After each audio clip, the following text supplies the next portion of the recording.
May epekto rin po ba yung stress o mental health sa galaw ng bituka po natin? So, syempre, kung ang pag-iisip natin, nagkakaroon tayo ng stress, so, naiiba yung galaw ng bituka natin.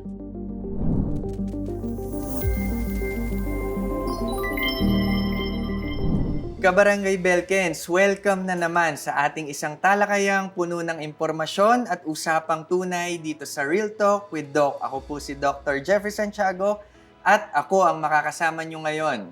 Alam nyo ba na ang kondisyon ng ating tiyan ay may malaking epekto hindi lang sa ating digestion at kapag may problema sa tinatawag nating gut.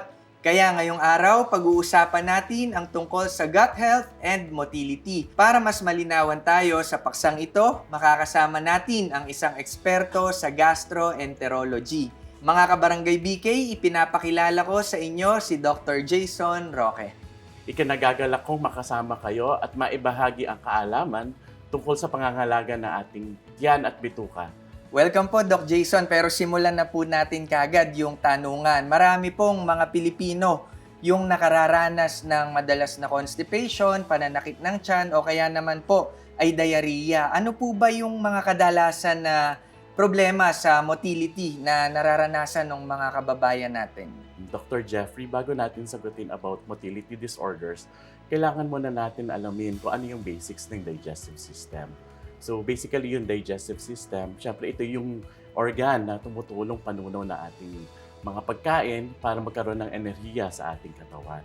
So nagsisimula ito sa pagkain sa bibig natin, dadaan siya sa esophagus, sa maliit na bituka o small intestine, sa large intestine, hanggang sa idumi natin ito. So syempre yung pagdaan nito, may mga certain physiology na tinatawag nating peristalsis o galaw ng bituka. Kapag nagkakaroon ng problema sa galaw ng bituka, tinatawag natin itong motility disorders. So ano-ano nga ba yung mga karaniwang mga sakit ng motility disorders? So andi dito ang tinatawag nating functional dyspepsia. So common ito sa mga Filipino. Palagi natin itong nararamdaman. So ang functional dyspepsia ay nagkakaroon tayo ng sakit o parang discomfort sa ating tiyan, sa itaas na bahagi na ating tiyan, sa itaas ng puso natin, kung saan nagkakaroon tayo ng parang kabag o kaya madaling mabusog o kaya kapag may kirot na related o hindi related sa pagkain. Ang isa pang disorder, yung gastroparesis. So yung gastroparesis, ito ay karaniwang nakikita sa mga patient na may diabetes, kung saan malamya yung contraction ng sikmura natin. So syempre kapag malamya yung contraction ng sikmura natin, mabagal ang panunaw, madaling kabagin, madaling mabusog. Then, may tinatawag tayong irritable bowel syndrome. So, ang irritable bowel syndrome, may dalawang uri yan. So, pwedeng diarrhea type o yung madalas na pagdudumi o pagtatae, o pwedeng constipated type na kung saan ang isang pasyente ay may irregular na bowel movement. Gaano po ba kakaraniwan yung tinatawag nating IBS or irritable bowel syndrome sa ating mga Pilipino? So, approximately around 6 to 10% ng mga Filipinos ay nagkakaroon ng irritable bowel syndrome. Yung po bang kabag o bloating, ito po ba ay palatandaan na meron tayong mas malalalim o nakakaalarmang mga sakit? Opo. So, ang bloating o kabag ay pwedeng maging palatandaan ng sakit sa motility disorders, pero hindi ito seryoso. Magiging seryoso lamang to depende sa simptomas, kung gaano kadalas to o gaano kalala ang nararamdaman natin kapag nagkakaroon tayo ng kabag, at syempre kung may mga iba't ibang mga signs and symptoms na related sa bloated. Punta po tayo sa constipation, no? Paano po natin malalaman na yung chronic constipation ay alarming na?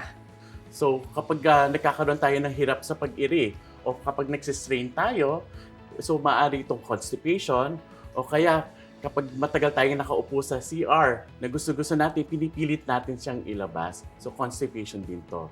So yung alarm symptoms kapag ang constipation ay chronic, it's more than 3 months siya.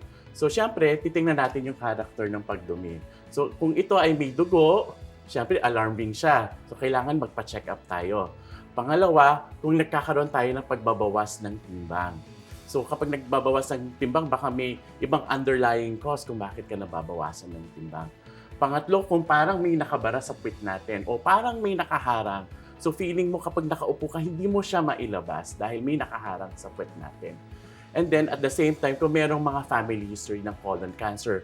So very important na alam natin sa pamilya natin kung sino yung may mga colon cancer o yung mga taong apektado ng mga colon cancer o maski family history ng polyp din. Siyempre, if you're more than 50 years of age, tapos nagkaroon ng pagbabago yung pagdumi mo, kailangan magpakonsulta ka na rin. Kasi yung pagbabago ng dumi na to kapag more than 50, parang hindi karaniwan. At syempre, kailangan nating i-screening tong mga individual na to na more than 50 years of age. May epekto rin po ba yung stress o mental health sa galaw ng bituka po natin? So may tinatawag tayong gut-brain interaction or axis. So nagkakaroon to ng disruption between gut and brain. So syempre, kung ang pag-iisip natin, nagkakaroon tayo ng stress, so naiiba yung galaw ng bituka natin. O kaya kapag masyado tayong anxious, o natatakot, o masyado tayong depressed. So nagkakaroon tayo ng iba't ibang uri ng simptomas na nararamdaman natin sa ating tiyan. Meron po bang mga ginagawa regarding sa lifestyle o mga kinakain natin na nagpapalala ng motility disorder? So ito yung mga causes na in terms of the lifestyle and dietary factors. So in terms of the lifestyle, syempre hindi to yung direktang sanhi ng mga sakit sa mga kabag or sakit sa tiyan natin, kundi depende to sa ating activity. So syempre kapag nagkakaroon tayo ng lack of exercise o tinatawag natin na sedentary lifestyle, so nagiging mabagal yung galaw ng bituka natin. Syempre kapag kumakain tayo ng mabababang mga fiber content, okay? So nawawala ng balanse yung fiber natin sa katawan natin, so hindi nagiging regular yung pagdumi natin. Pangalawa, kung mahilig tayong kumain ng mga matataba o fatty foods. So yung mga fatty foods na to, syempre kapag kinain natin itong mga taba na to, pupunta sa sikmura natin, kailangan matunaw to. Pero dahil sa madami yung taba o fatty food rich, so nagkakaroon tayo ng mga disorders in terms of absorption of them kasi mahirap siyang tunawin. Okay? Then, at the same time, mahilig na tayo sa mga processed food. Okay? Sa mga canned goods. So, dahil dito sa mga processed food na to, nagkakaroon din ng epekto sa digestive system din natin. Then, at the same time, nagkakaroon din ng parang hindi tayo mahilig na uminom ng tubig o hindi sapat na pag-iinom natin ng tubig. So, syempre, kailangan na sinasabi, recommended na 8 glasses of water a day para manatiling malambot yung pagdumi natin at maganda yung daloy ng nutrients sa katawan natin. And then at the same time, yung water na absorb to ng ating tiyan. Ngayon, Doc Jason, marami ang nagtatanong, ano po ba ang epektibong paraan para mapanatiling malusog ang ating tiyan at maayos ang ating motility? Siyempre, number 1 dyan, yung mga kinakain natin. So, siyempre, dapat high fiber diet. So, balanced diet talaga. Low fatty foods. Tapos, siyempre, iwasan natin yung mga pagkain na nagtitrigger para magkaroon ng problema sa tiyan natin. So, kasama dito yung mga maanghang, so yung mga processed food. Then, at the same time, kailangan talaga natin mag-exercise para magkaroon ng mabuting paggalaw ang ating bituka. Then, at the same time, syempre yung tamang gamot. So, may mga indications kasi yung mga gamot na yon. Then, at the same time, kunwari, madali tayong mabusog. So, dapat maglaan tayo ng sapat na oras sa pagkain natin. Dapat dahan-dahan lang, kahit na konti-konti. Doc Jason, tumatak sa akin yung gamot. Sabi mo kasi gamot eh.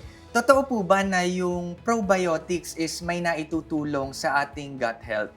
Opo, may mga pag-aaral na sinasabi na kapag uminom tayo ng probiotics, it contains certain good bacteria. So dahil doon sa mga good bacteria na to, nakakatulong sa digestion ng ating katawan. Then at the same time, nakakatulong din sa immune health ng gut natin. Doc Jason, nabanggit niyo po kanina, no, at least 8 glasses of water per day. Pero ano naman po ba yung naitutulong ng water? Pwede niyo po bang mas ipaliwanag pa para mas ganahan po silang uminom ng tubig? Siyempre, kung sapat yung pag-inom natin ng tubig, so nagkakaroon ng proper hydration yung bituka natin. So, ibig sabihin, nakakatulong to para lumambot yung dumi natin. So, para hindi maging tuyo to at para maiwasan din natin yung constipation din. Then, at the same time din, nakakatulong din yung tubig sa absorption ng nutrients sa ating bituka. Kaya para mapanatiling malakas ang ating pangangatawan dahil sa tubig. Bago tayo magtapos, ano po yung huling paalala o mensahe? Alam ko po ang dami nyo ng tips, pero para po mas matandaan nung mga kabarangay BK natin, ano pong mensahe nyo para sa kanila? Ugaliin natin na kumain ng tama, uminom ng sapat, at mag-regular exercise din.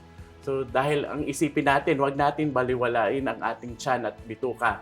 Dahil ito ang sentro ng digestion natin at dito tayo kumukuha ng lakas din dahil sa ating bituka din natin. Mga kabarangay Belken, sana ay napagtanto natin na hindi lang basta simpleng sakit ng tiyan ang dapat pansinin. Ang kalusugan ng ating bituka ay konektado sa ating buong katawan at ito ay ang pundasyon ng ating pangkalahatang wellness. Napakaganda ng naging talakayan natin with Doc Jason at huwag pong kalimutang i-like at i-follow ang Belken's Facebook at YouTube page para sa mga susunod na episodes na siguradong makakatulong sa inyong kalusugan. Muli, ako po si Dr. Jeffrey Santiago. Ako si Dr. Jason Roque. At maraming salamat po sa inyong panunood ng Real Talk with Doc. Paalam!